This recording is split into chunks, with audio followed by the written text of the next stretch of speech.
Huge shout out to omaze.com/Brad and Rach. Head there for a chance to win an awesome prize.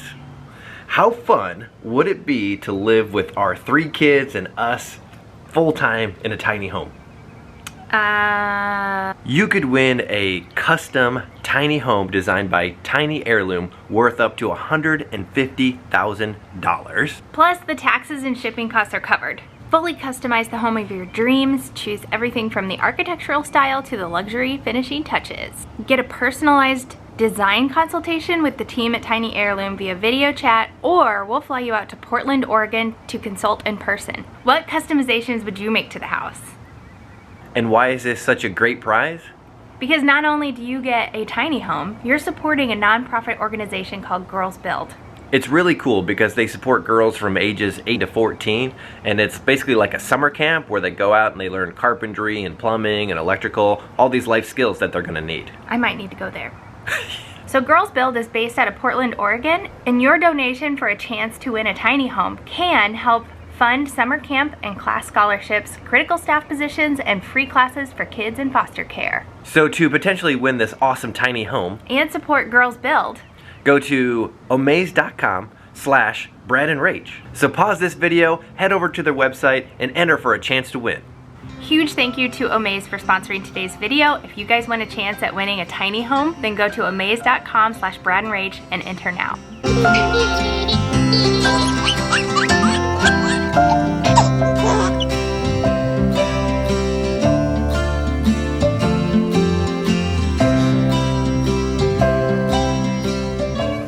Let's see, berry cobbler smoothie. That'd be good. All right, Rachel, it's still February. We're still in a spending freeze. You just went to Target. Did you cheat? No. You didn't? No. All right, I'm proud of you. Thank you. I didn't go into Target. Oh, okay. I wouldn't have though.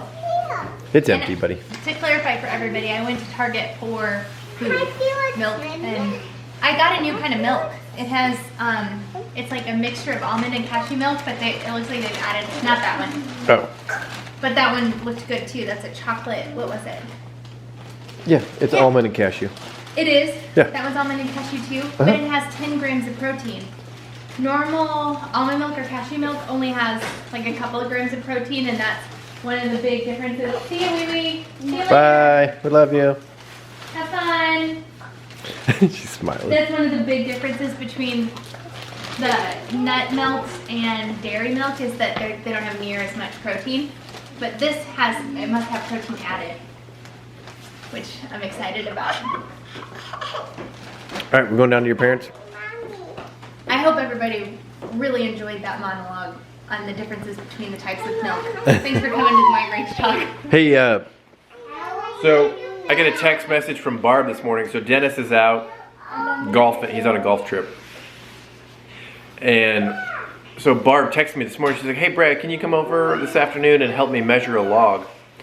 So does that mean that they're getting their house prepped to go on the market? Mm-hmm. Rachel? What? Does that mean that they're prepping their house to go on the market? Sure sounds like it.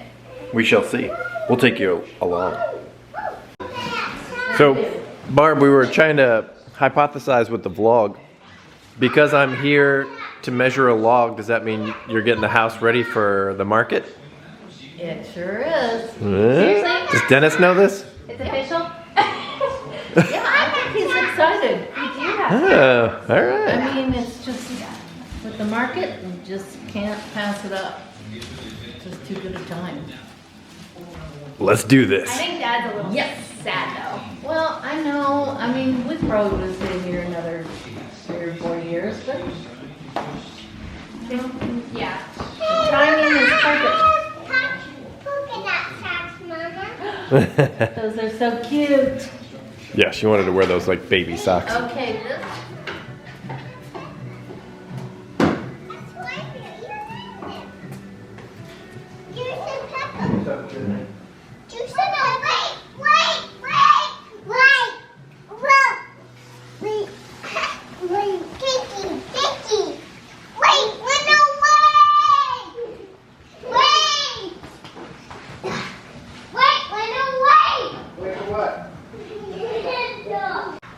So we're here in Eloise's room, and this is her pile of books. I'm gonna go ahead and tidy those up right now. It was funny because this is actually a book that I got at the thrift shop because it's predominantly white on the spine, and just as like a design idea, I got some books at our local thrift shop that all had like a pink or a white spine, and ironically they all, not all, but a lot of them had to do with things related to babies. So this one's about how development of language happens. This one is traditional games of childhood. The story of Abraham, so a Bible story book. That was really cool. And then these I think I already had. And then this was from a friend, When the World Was Waiting for You. I don't remember reading that one. So anyway, there was also Charlotte's Web up there, which is a chapter book and very few pictures in there. And last night, Brad and Lyndle were in here and she wanted to read it. And so we started reading it and got to like chapter 2, which was, I don't know, 60 pages in or something. And so it made me think, I was asking a while ago, like I wondered when our kids would start sitting long enough to start reading a chapter book to them where we can read them a chapter before they go to bed each night. And it's just crazy to me that we're kind of already there. She did not want the book to end. Brad was reading it to her and it was bedtime. It was actually past their bedtime. Eloise needed to go to bed and she was dying for him to read more Charlotte's Web to her. So I'm thinking about starting it for them and just reading a chapter each night before they go to bed. You'll have to let me know like when your kids could not only sit through a chapter book without a lot of pictures, but also like retain the storyline that's happening where you can pick it up and keep reading it to them night after night, because that's been something I've been looking forward to since before we had kids.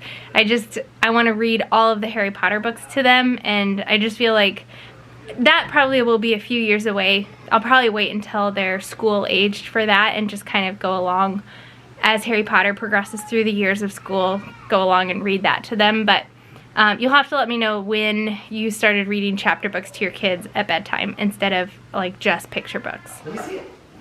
Bring it on. Wow. Look at you guys. That was when you actually used pacifiers. Eloise, say baby. Can you say baby? Can I see that? Can you show Eloise, Lyndle? can you show Lyndle, please?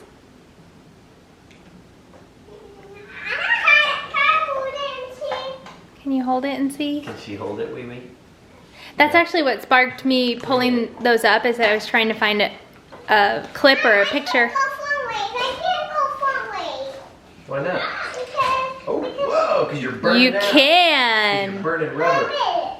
Baby, that's right.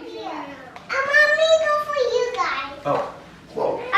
I was trying to find a picture or video of Bear using a pacifier because he has one in his mouth now. I was trying to tell him you actually used to use one. Oh, not for very long. He's the only one of our 3 that liked him, I know. and we took it away from him at 6 months old. I don't know if that's good or bad that he actually liked it. I know. Because it's like one of those things where like if he's sleeping and it comes out, it's like, well, do you go in and put it back in his mouth or not? Whatever. It's Friday afternoon. There is a lot for sale that's across the highway. It's right on the golf course. It's a beautiful lot.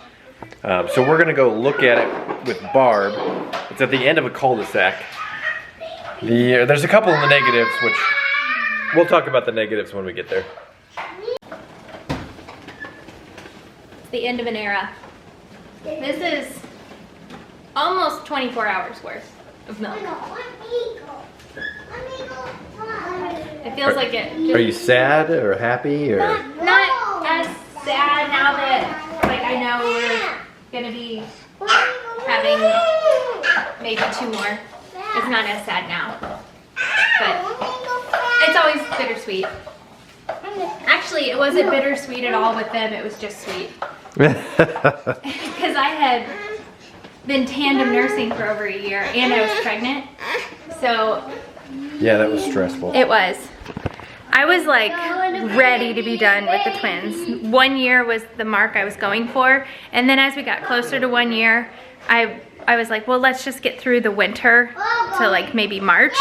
and then found out I was pregnant February 2nd or something, and immediately started weaning because actually my very first pregnancy symptom was that when I would tandem nurse the twins, it was giving me the heebie-jeebies. Like I couldn't stand the feeling of nursing all of a sudden, where I never had that before. And that was my first like symptom. That was my first clue to test. So I very abruptly weaned at that point. And Eloise and I made it 16 months, and then she just stopped nursing one day completely randomly. So, and that was like 3 weeks ago maybe, and I chose to continue pumping because I was having my last COVID dose Friday, and so I wanted to just pump through that and get Eloise some antibodies, and I did that, and now it's over. So now, for the first time in 4 years, I'm not pregnant and I'm not breastfeeding. My body is mine to do as I will. What are you gonna do? I don't know, maybe like some jumping jacks? What does that even mean? Like, what freedom do I have? Besides like having to worry about my milk supply and what I'm... You were a drug user. Hey, did you lock that door?